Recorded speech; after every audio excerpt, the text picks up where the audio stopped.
शिव जी कभी नहीं कहते कि तुम परिवार छोड़ दो। शंकर जी कभी नहीं कहते कि तुम घर छोड़ दो। शंकर जी ये भी नहीं कहते कि तुम बहुत घोर व्रत करो। शंकर जी तो कहते हैं कि खूब प्रेम से आराम से जो मिल जाए, समय समय पर जैसा जैसा मिल जाए। एक माता एक भैया लड्डू बांट रहा था कल शाम को, तो एक माता लड्डू बांटते बांटते भैया ने लड्डू दिया, तो माता जी बोली है तो गुड़ का मेरे से खवाएगा नहीं। गजक है क्या? गजक है क्या? अब गजक नहीं थी उसके पास में, तो उसने कहा गजक तो नहीं है, तो वो चल दिया। इतने में पास में एक माता बैठी थी, उसने कहा गजक, अरे वो लड्डू ही ले लेती तो फोड़ के खा लेती, गजक का ही काम करती है। लड्डू भी गया, गजक भी गई, लड्डू भी गया और गजक भी गई। तो शिव महापुराण की कथा कहती है, मेरी बुजुर्ग माताओं से निवेदन है, मेरे बुजुर्ग पिताओं से निवेदन है, मेरी माताओं से, मेरे भाइयों से निवेदन है, अगर बच्चे कह रहे हैं मम्मी, हे मम्मी चलो बैठो साथ में बैठ के समोसा खाओ, माँ को ये नहीं, मैं नहीं खाऊं, मैं नहीं खाऊं, लिया चल ला बैठ तो मेरे पास में आ इधर।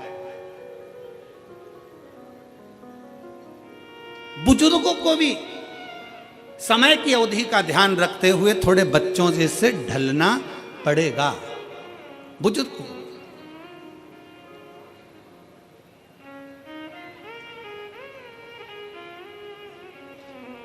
थोड़ा बच्चों जैसा ढलने का प्रयास करना।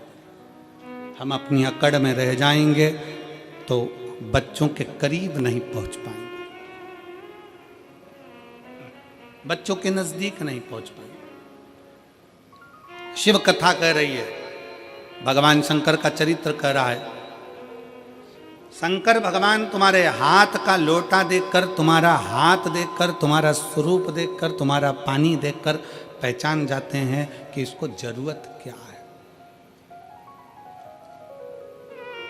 किस चीज की जरूरत। शिव जान जाते हैं, शंकर पहचान जाते हैं। बस आप उसके दरवाजे तक जाएंगे, उसको भजेंगे, उसका स्मरण करेंगे और शिव जान जाएंगे। जो शंकर का हो गया, जो एक बार भगवान शंकर के मंदिर जाना प्रारंभ कर दिया, शिव की स्तुति करना प्रारंभ कर दिया, शिव महापुराण की कथा में जो रमने लगा, समझ लेना वो अकेला नहीं रहा है। उसके हर श्वास में 21,600 श्वास प्रतिदिन शरीर में से निकलती है। तो 21,600 श्वास में आप अकेले नहीं हो, 21,600 श्वास में मेरा महादेव तुम्हारे हृदय में धड़क रहा है।